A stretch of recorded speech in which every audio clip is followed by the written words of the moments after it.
پیدا ہو جائے، اللہ اکبر، اس کا دل خود بخود جو ہے وہ گناہوں سے دور ہوتا چلا جاتا ہے۔ ابن الجوزی نے اپنی کتاب میں لکھا ہے، وہ فرماتے ہیں خوف خدا ایسی آگ ہے جو شہوت کو جلا دیتی ہے، جو خواہشات نفسانی کو ختم کر دیتی ہے۔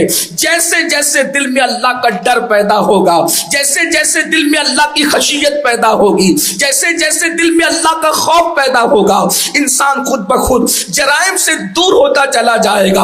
اور سن لو، جب اللہ کا ڈر پیدا ہوتا ہے تو انسان کی آنکھوں سے کبھی اللہ کے خوف سے آنسو نکلتے ہیں، کبھی انسان اللہ کے خوف سے لرزتا ہے، کبھی اس کا دل بے چین اور بے قرار ہوتا ہے۔ اللہ کے سچے رسول صادق و مصدوق مصطفیٰ جان رحمت صلی اللہ علیہ وآلہ وسلم ارشاد فرماتے ہیں، جس کی آنکھ سے اللہ کے خوف کی وجہ سے مکی کے سر کے برابر بھی آنسو نکلتے ہیں، اللہ اس چہرے پر جہنم کی آگ کو حرام فرما دیتا ہے۔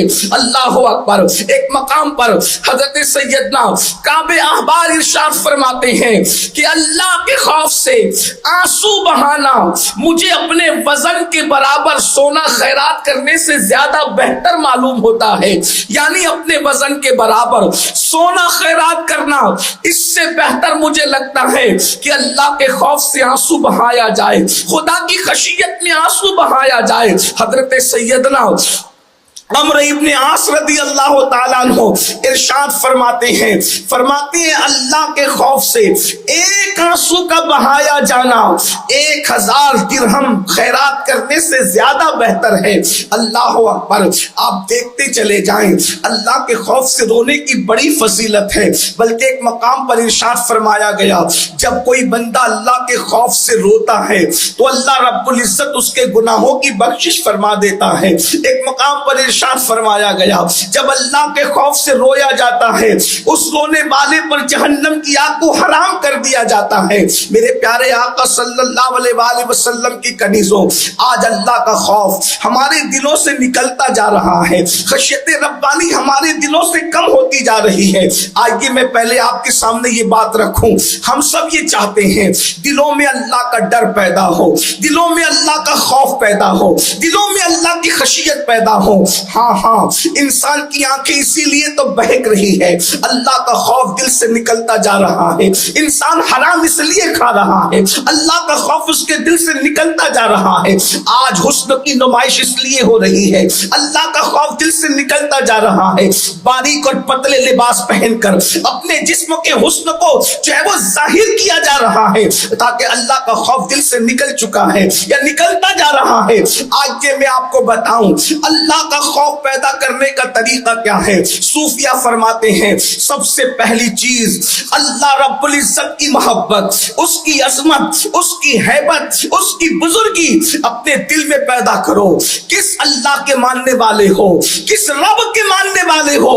وہ اللہ جس نے اللہ اکبر بغیر کسی ستون کے آسمان کا سائبان پیدا کیا ہے، بغیر کسی کھوٹیوں کے زمین کا فرش بچھایا ہے، جس نے ستاروں کی انجمن سجائی ہے، جس نے اللہ اکبر کائنات کو وجود عطا کیا ہے، وہ اللہ جس نے محمد مصطفیٰ صلی اللہ علیہ وآلہ وسلم جیسی ہستیوں کو وجود عطا فرمایا ہے۔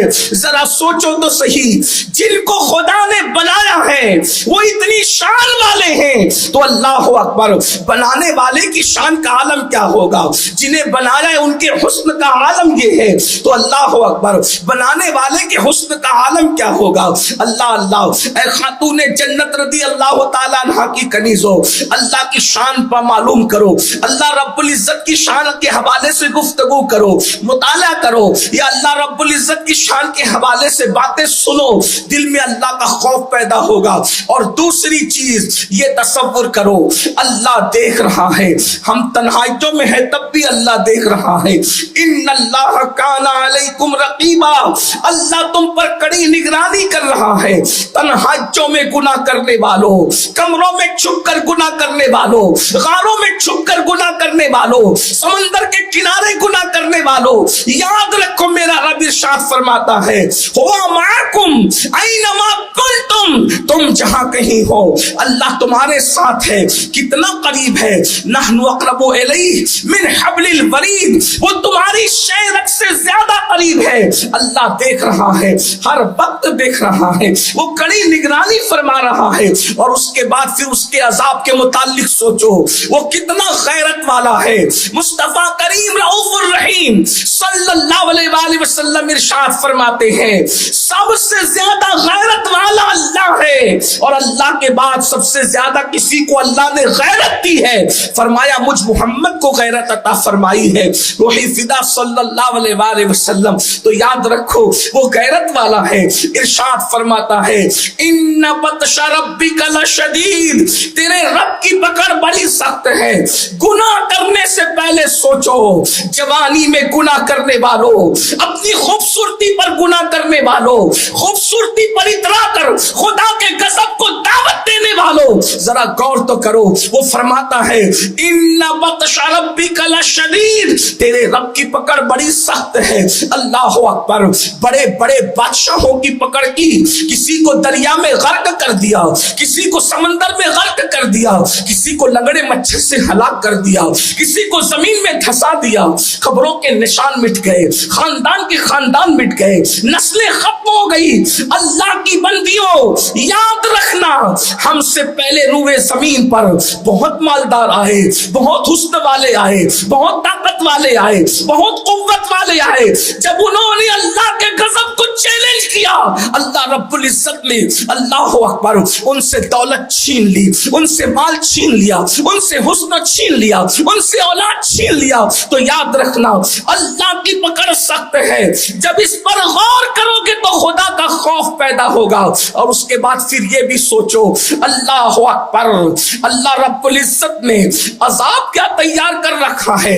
ایک مقام پر ارشاد فرمایا گیا ہے ان الابرار لفی نعیم وان الفجار لفی جحیم، نیکوں کے لیے جنت ہے اور نافرمانوں کے لیے جہنم ہے۔ اللہ اکبر، بالکل واضح طور پہ بات کر دی گئی۔ ایک مقام پر فرمایا گیا لا یستوی اصحاب النار واصحاب الجنہ، کیا جنت والے اور جہنم والے برابر ہو جائیں گے؟ نہیں نہیں، دونوں برابر نہیں ہیں۔ ایک مقام پر ارشاد فرمایا او انفسکم واہلیکم نارا، اپنے آپ کو اور اپنے اہل و عیال کو جہنم کی آگ سے بچاؤ۔ اے خاتون جنت کی کنیزوں، گناہ کرنے سے پہلے یہ تو سوچو ہمارا وجود کیا اللہ کے عذاب کو برداشت کر سکے گا؟ خدا کے عذاب کو برداشت کرنے کی طاقت ہمارے جسم میں ہے۔ اللہ اکبر، اگر میرا اللہ پہاڑوں پر اپنے عذاب کو ڈال دے تو پہاڑ بھی پگھل پگھل جائیں۔ جس کے عذاب کو پہاڑ برداشت نہیں کر سکتے، جس کے عذاب کو یاد کر کے فرشتے روتے ہیں، اللہ اکبر، ہمارا کیا بنے گا؟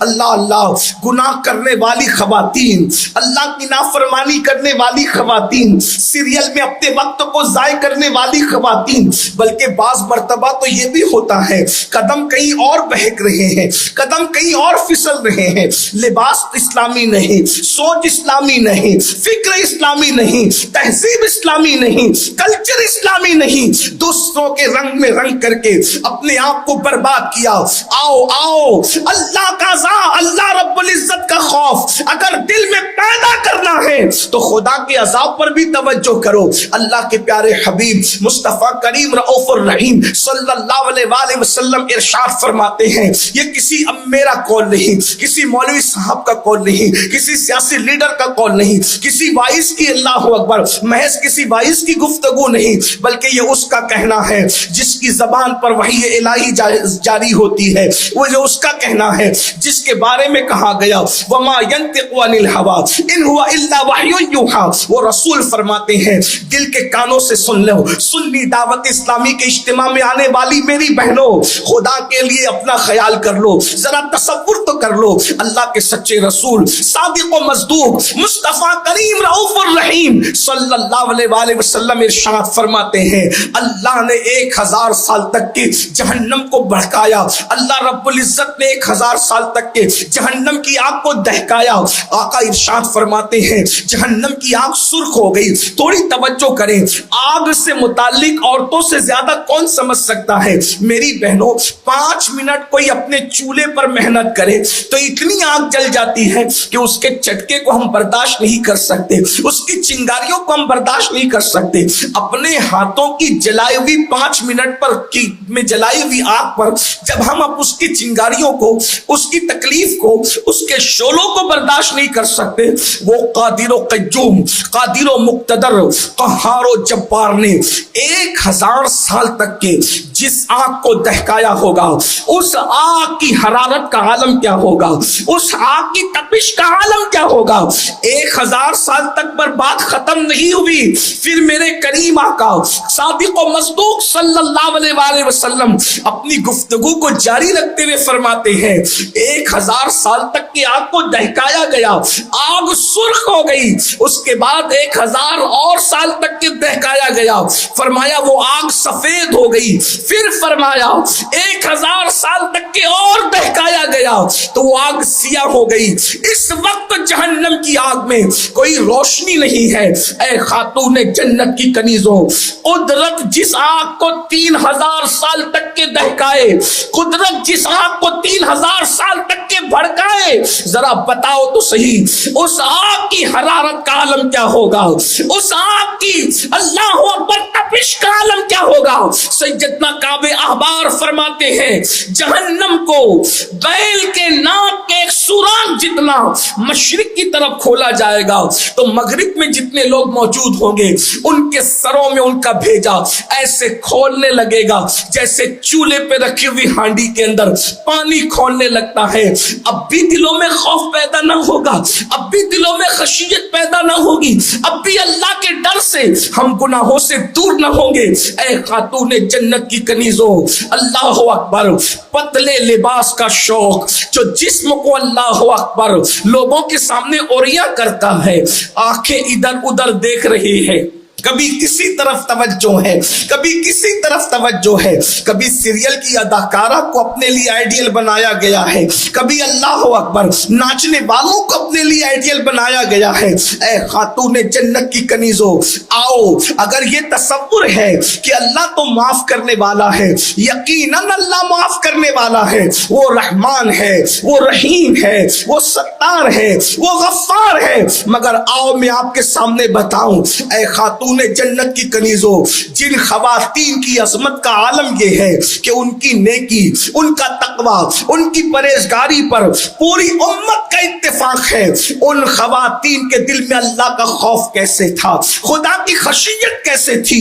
آئیے میں آپ کے سامنے ایک مقدس خاتون کا ذکر کروں، ہم سب کی ام المومنین سیدہ عائشہ صدیقہ بنت صدیق، اللہ اکبر، کائنات میں یہ ایک ہی خاتون ہے، اس خاتون کی شان یہ ہے جس کے بستر پہ اللہ کا قرآن نازل ہوتا تھا۔ ذرا توجہ تو کریں، کیا شان والی خاتون ہے جس کے بستر پہ خدا کا قرآن نازل ہو، وہ ام المومنین سیدہ عائشہ صدیقہ کی ذات ہے، صدیقہ بنت صدیق، اللہ اکبر۔ ارشاد فرمایا کرتی تھی، اکثر کہتی تھی کاش عائشہ عورت بن کر پیدا نہ ہوتی، کاش عائشہ انسان بن کر پیدا نہ ہوتی، بلکہ عائشہ ایک درخت ہوتی تاکہ کوئی اسے کاٹ دیتا اور کاٹ کر کے میں جلا دی جاتی اور میرا قصہ تمام ہو جاتا، قیامت کے دن کے حساب سے بچ جاتی، رب کی بارگاہ میں کھڑے ہونے سے بچ جاتی۔